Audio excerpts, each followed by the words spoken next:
sabemos, las consecuencias de una pandemia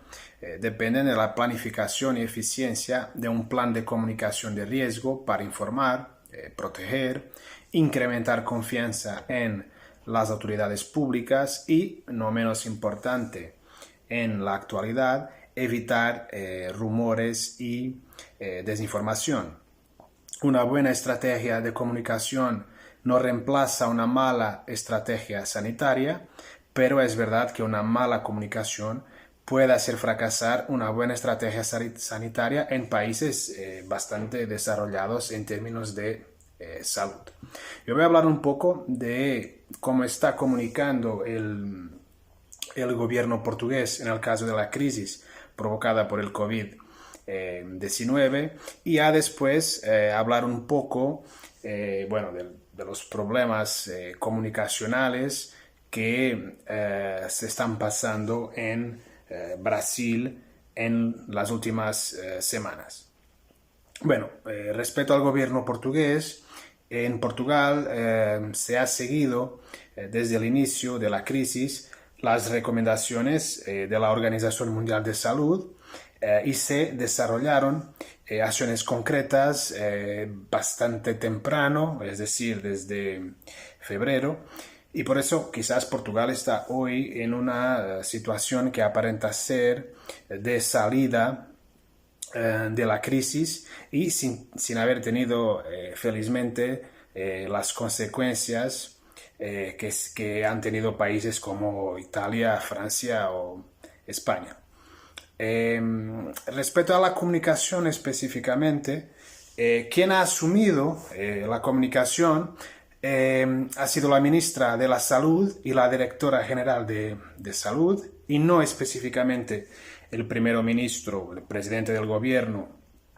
António Costa, que siempre que habló a los portugueses ha sido muy asertivo en el tono y en la semántica,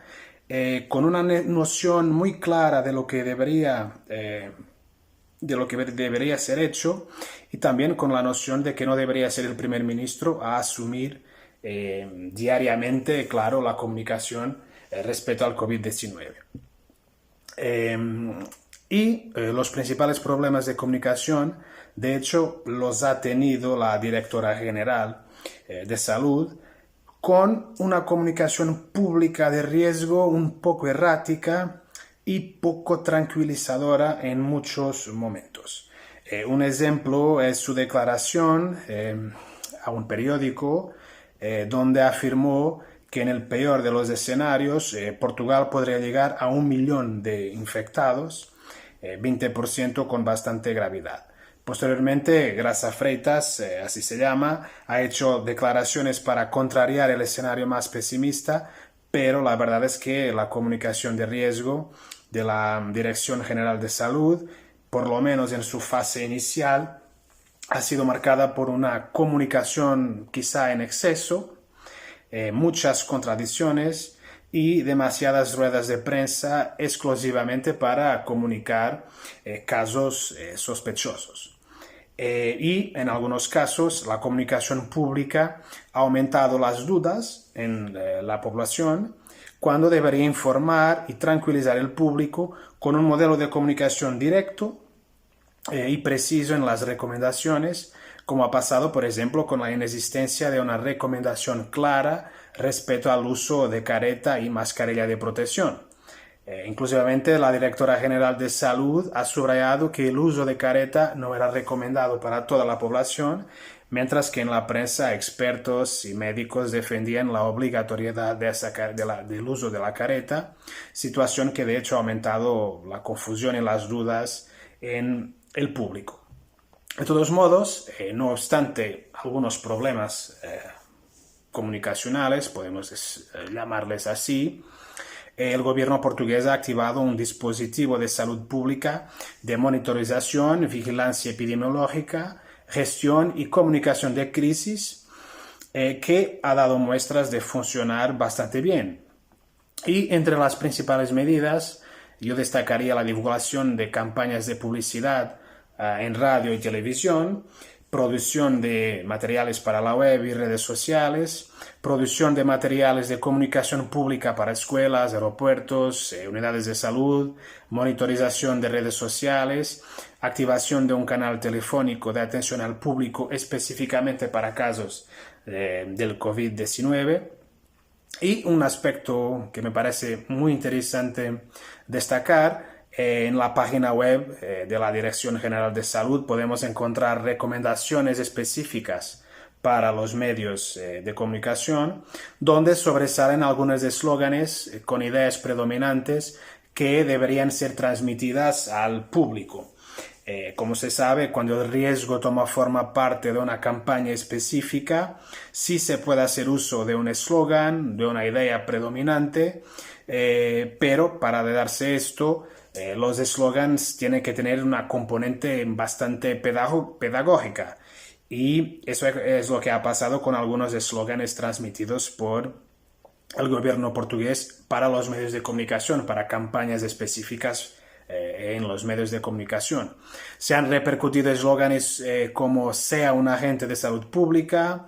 un mensaje direccionado a la participación específica del ciudadano en la gestión de la crisis de salud, o mensajes direccionados para los jóvenes, como por ejemplo el eslogan que el virus no tiene edad. Y estos y otros eslóganes han sido repercutidos por celebridades y figuras públicas en spots de radio y de televisión. Por otro lado, una de las preocupaciones más evidentes de la comunicación ha sido el combate a la desinformación. Entre las recomendaciones específicas para los medios de comunicación, el gobierno portugués acentúa la importancia de promocionar el recurso a fuentes de información de instituciones oficiales con hechos que de hecho combatan informaciones sesgadas o contradictorias. Y el gobierno también ha aumentado la financiación a los medios privados, destacando la necesidad en el momento de haber recursos en los medios para informar con claridad el público en tiempos de proliferación de noticias falsas y muchas teorías de conspiración, incluso sobre el COVID-19. Respecto a Brasil, pues en Brasil yo calificaría la comunicación de riesgo como esquizofrénica. En 1956, Gregory Bateson formulaba el concepto del double bind para relatar un dilema de la comunicación que sucede cuando un individuo o un grupo reciben mensajes contradictorios que se niegan mutuamente. Cuando esto sucede, el resultado es la esquizofrenia.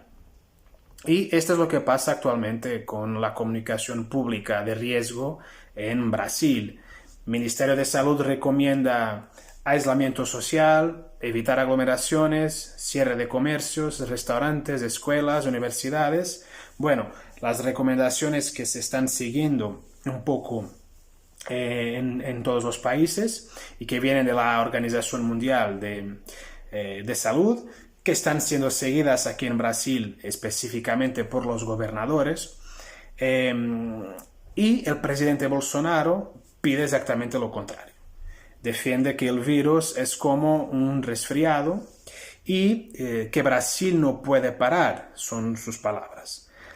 Bueno, pues como diría el spin doctor de Bill Clinton, James Carville en 1992,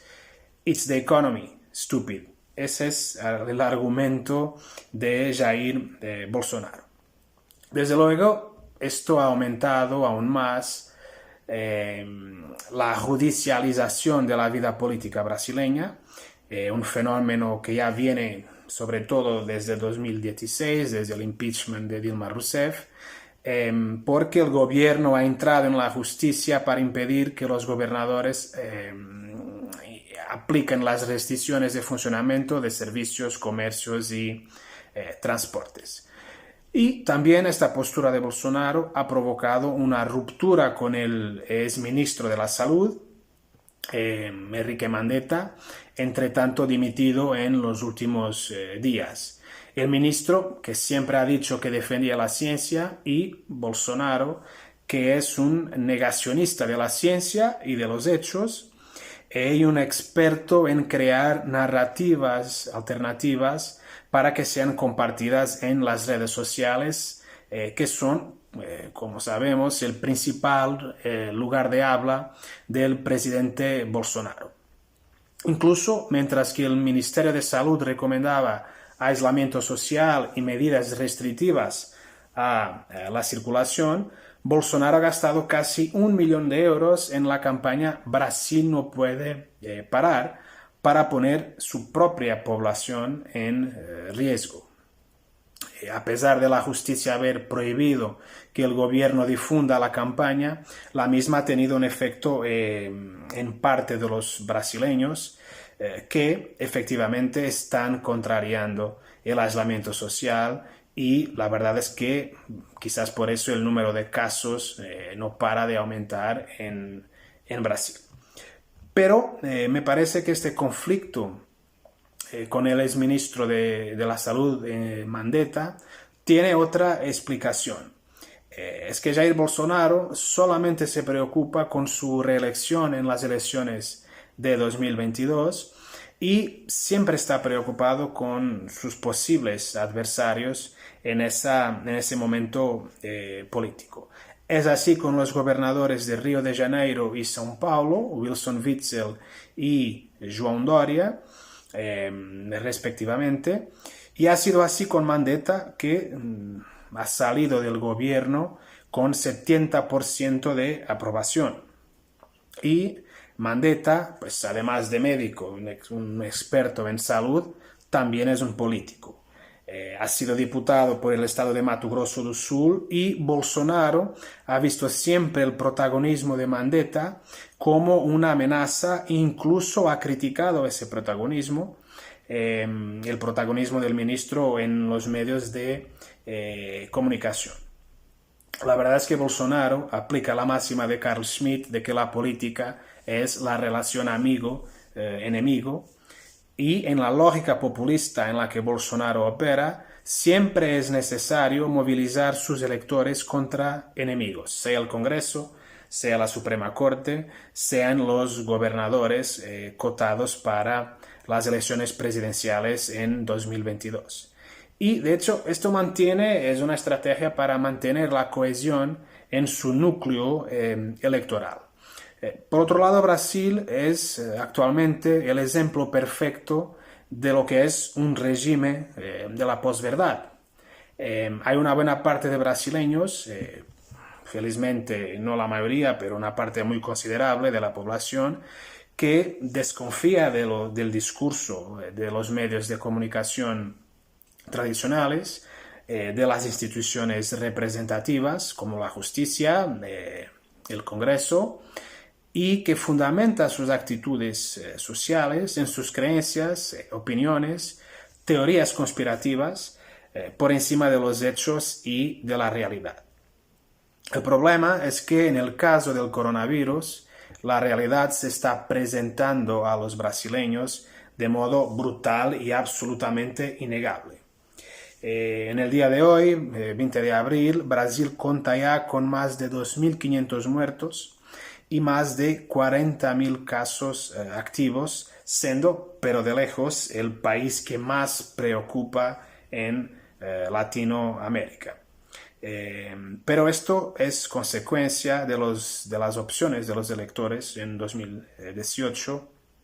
y ahora hay que arcar con esas consecuencias. Mucha atención con Brasil del punto de vista de la salud, y también del punto de vista político, por todos los acontecimientos que he intentado relatar en esta pequeña comunicación.